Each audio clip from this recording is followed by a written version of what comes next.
Martine's daughter. It happened to him on a Sunday after Mass. He left the church and took the road that ran along the valley leading to his home. When he noticed Martine's daughter up ahead, she, too, was returning home. Walking beside the girl with the measured step of a prosperous farmer was her father. He always wore a kind of gray woolen coat. He disliked smocks, and on his head was a broad-brimmed hat. The girl was tightly laced into a corset, which she wore only on Sundays. Slender and broad-shouldered, she walked gracefully, swaying her full hips. On her head sat a pretty hat adorned with a small bouquet of flowers, made by a town milliner from Ivetot. Her strong, smooth, supple neck was bare, and at the nape, soft little curls fluttered gently, bleached by the wind and sun. Benoit saw the girl only from behind, but he remembered her face perfectly, though he had never paid her much attention before. Damn, Martine's daughter is a beauty, he suddenly thought. He gazed at her with admiration and unexpectedly felt a burning desire seize him. He didn't even need her to turn around.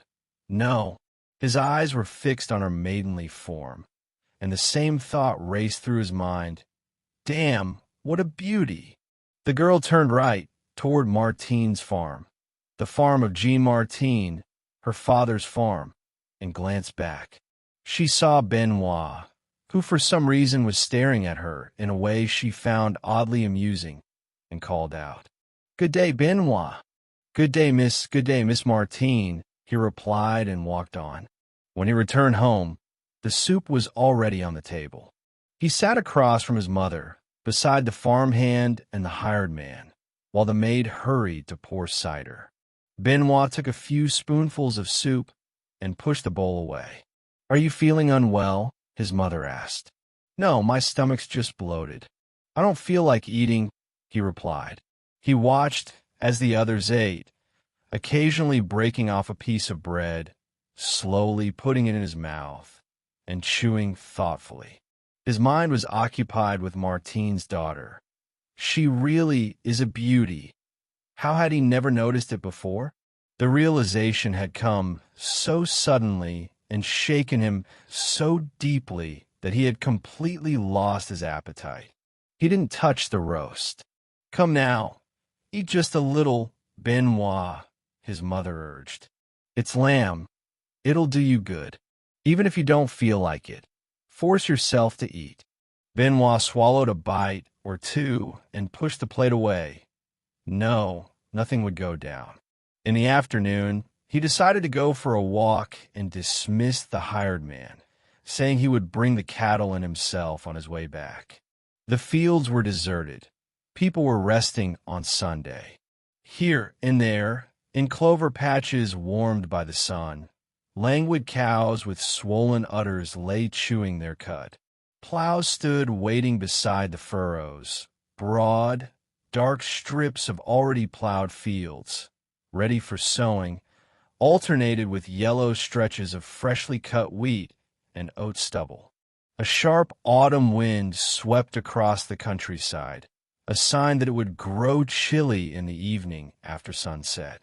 Benoit sat down by the ditch, took off his hat, laid it on his knees as though he needed to cool his head, and said aloud in the complete silence, "What a beauty she is!" He thought of her that night, once he was in bed, and again in the morning as soon as he woke. He wasn't sad or discontented. He couldn't explain what had come over him. Something had taken hold of him. Something had lodged in his soul.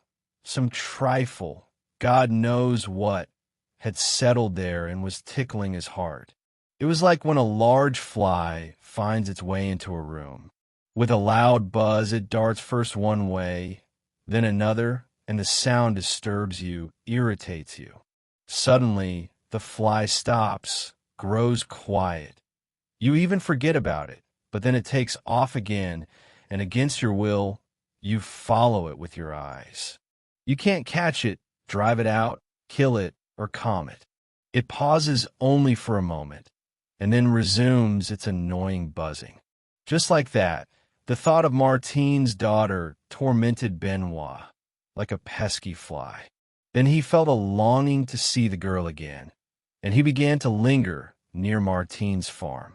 And at last he saw her.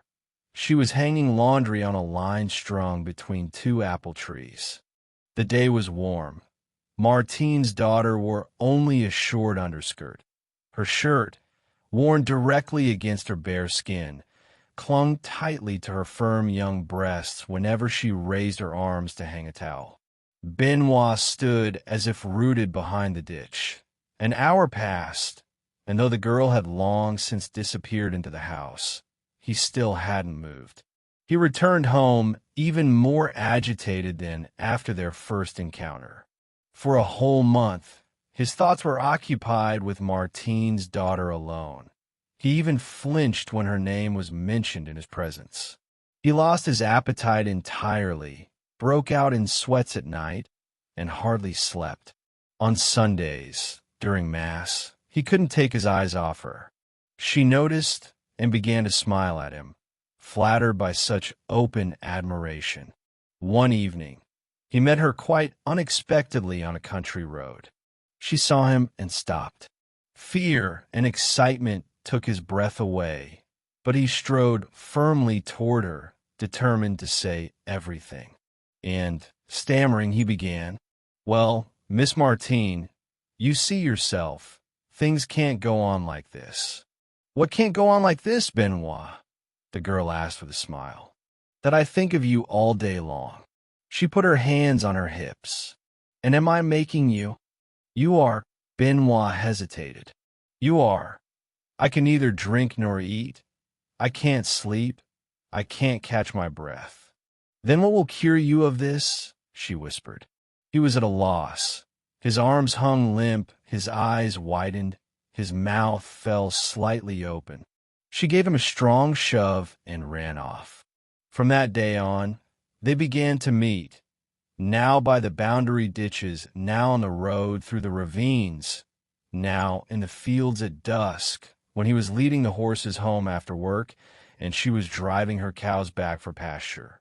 Benoit felt an irresistible force drawing him to Martine's daughter. He was drawn to her with both his soul and his body. He longed to crush her in his embrace, to devour her, to make her a part of himself. And he trembled with impotence and impatience, with fury that she did not yet fully belong to him, that they were not created as one being. Word of them began to spread throughout the area. They were already considered engaged. One day, he asked her himself if she would like to become his wife, and she replied, "I would." They were waiting for the right moment to speak with their parents.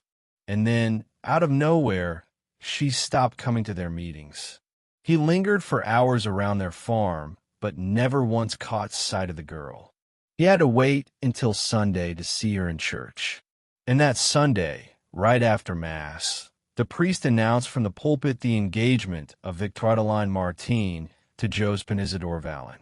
A numbness seized Benoit's arms, as if all the blood had suddenly drained from them. A roar filled his ears, deafening him. Only after some time did he notice he was weeping, his face buried in his prayer book. For a whole month, he avoided people. Then he threw himself back into his work. Yet there was no healing. He thought and thought of the girl. Every day, morning and evening, he walked for a long time in the fields, but he avoided the roads near Martine's farm, giving it a wide berth so as not to even see the hedge surrounding the homestead. She was already married to Vallon, the wealthiest farmer in the canton. Benoit stopped speaking to Valenthal. They had been friends since childhood. One evening, passing by the town hall, Benoit heard that Martine's daughter was pregnant. This news, for some reason, caused him no pain. On the contrary, he even felt a certain relief. Well, that was that, finally. This separated them even more than the marriage itself. Truly, it was even better this way. Months passed. Occasionally, he would see her on the road, walking heavily towards the village. Catching sight of him, she would blush, bow her head, and quicken her pace. And he would simply turn aside to avoid confronting her, to avoid meeting her gaze. He was horrified by the thought that any day he might find himself face to face with her, and would then have to speak. But what could he say to her now, after all that had been said once before, when he had taken her hands in his and kissed the hair at her temples? Again and again, he recalled their meetings by the ditches. What a vile thing she had done in after all her promises. And yet, the deep sorrow in his heart gradually gave way to a lighter melancholy. Finally, the day came when he set out for a walk, for the first time in a long while, along the road that ran past the Martine farm. Soon the roof of her house came into view. Here, she lived with another. The apple trees were in magnificent bloom.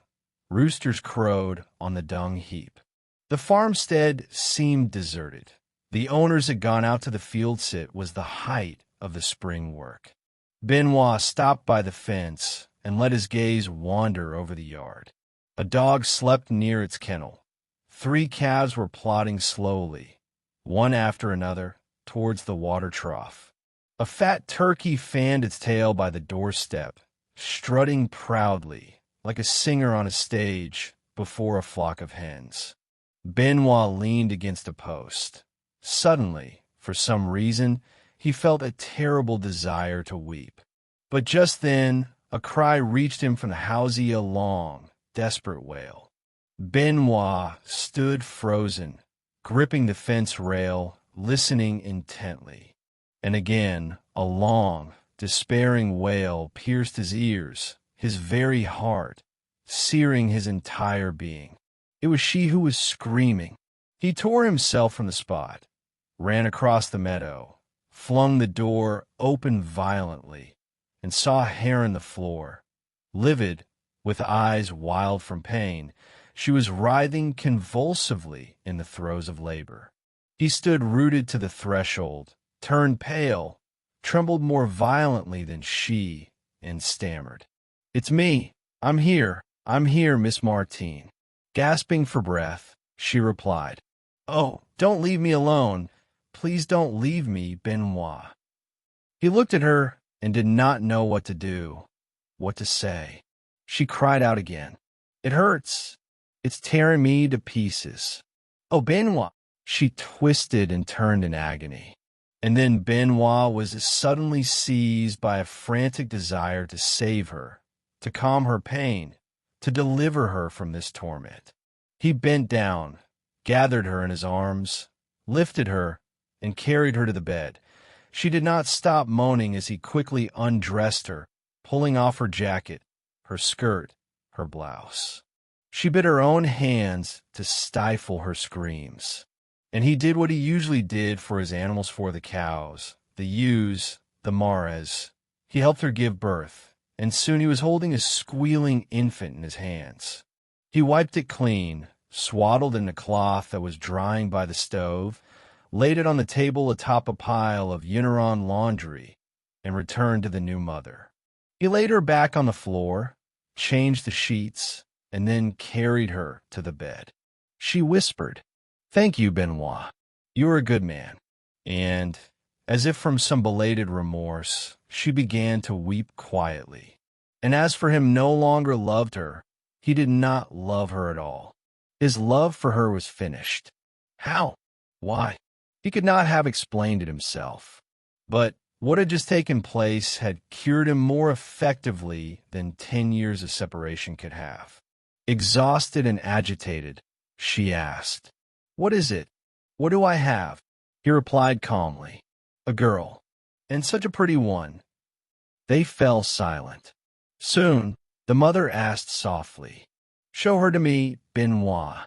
He took the infant in his arms and, as if presenting a consecrated loaf of bread, handed it to the mother, and suddenly the door swung open and Isidore Vallon appeared on the threshold. For a moment, he could not comprehend the scene. Finally, he understood everything. Flustered, Benoit began to babble.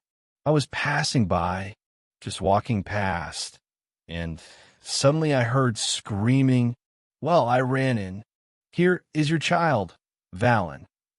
Her husband, with tears in his eyes, stepped towards Benoit, took the little bundle from his arms, kissed the infant, and stood motionless, unable to utter a word. Then he laid the child on the bed and offered both his hands to Benoit. Your hand, Benoit, your hand. Now between us, you see, all is settled. Let's be friends, true friends, yes. And Benoit replied, yes, of course, yes. Ladies and gentlemen, that concludes today's session. Please do not leave our literary salon. Subscribe so you don't miss our next meeting. I look forward to reading your comments with great interest.